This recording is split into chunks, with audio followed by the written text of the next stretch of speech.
We've done this for more than 6 months already. In fact, some as long as a year. I've actually gone back to a parent with 4 children that they did the DIC. Okay, plus the parents did it.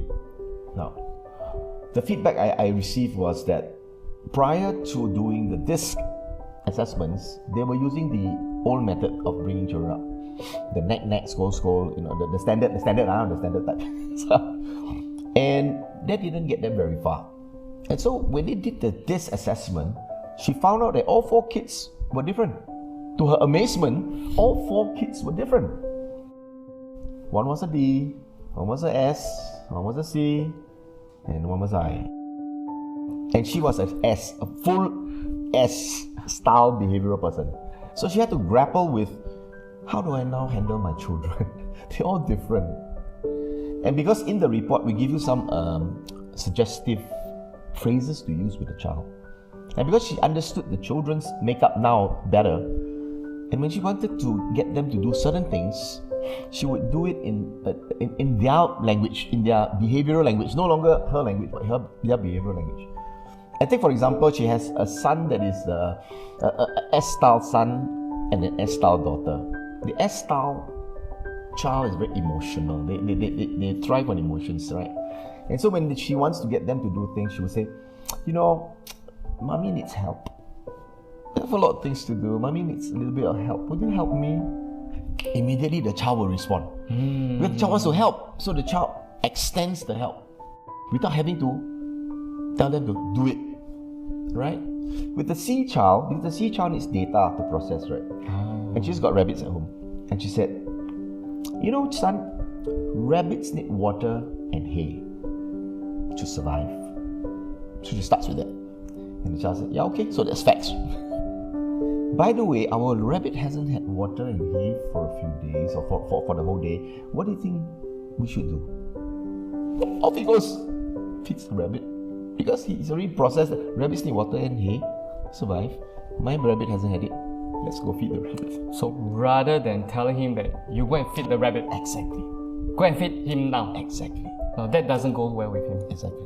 Right? But yet the better way, a more effective way is to give him information. Yeah. So there's no need to argue. Just help them to understand, come from a different angle, come from their angle, so they'll help you to do it. So for the D child, similarly, just help them to understand that when you do this, you'll be appreciated. There's this, this leadership, you'll be able to make decisions on your own, So she uses the different phrases, different style to speak to the child's behavioral style.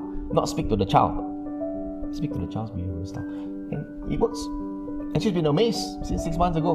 But how does knowing her own personality help in this aspect? If she continues to use her S style, it doesn't click with the children. You must tailor your own style to who you're communicating with. It's not so much imposing your style to the other person, just like the C-style mother.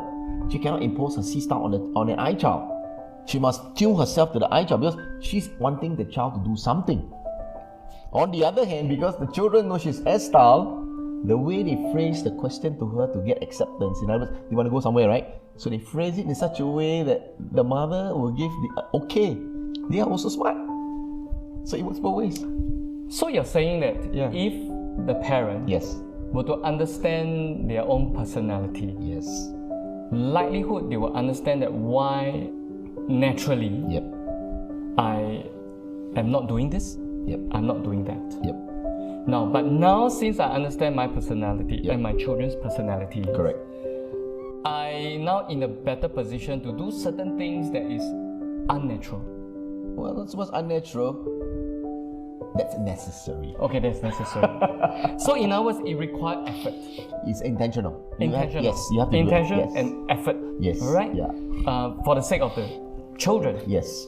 All right. But that's okay. Yep. Because then I know that I need to add a little more effort. Yes. So in that case, right, I'm more mindful. Aware. Yes. That I need to do this a little more. Yep. All right. I may not be I'm not a naturally praising parent. Yes. But because of my child, now I'm going to put in a little more effort in doing that. Correct. And in that case, that will work. Yeah. So I guess the parent will be in a much better position to adjust themselves. Yes. And yet, they also won't feel so frustrated. Exactly. Because they know that it is an effort. Yes. And it will pay off. Correct. Alright, it will pay off and it's worth doing it. It is worth. Every parent loves their children, right? That's right. And they want to see the best for their children. But they have been trying to give the children the best, but not at the optimal level. They are doing, I think he or she wants this or needs this, la la la. But now that they know how the child is wired, they can really optimize how to bring the child up. That's the difference. Yes. The end result is the child feels comfortable. The child feels that mommy, daddy respects me, loves me. I will reciprocate. And this friend of mine said, before doing it, none of the child wants to sit next to mommy. None of the child. Why? Negativity, right? On the dining table is. Now every child is fighting to sit next to mommy. You see the difference? What a difference. And they're now so open to tell her things. They are no longer afraid of mommy. Because previously when they say something to mommy, mommy may scold them. So they keep and don't share. Now that the mom is more open, they don't feel threatened. They are more willing to come and share with the mother their problems, their innermost concerns and fears, etc. Because they know mommy will not scold me, but mommy will sit down with me and help me.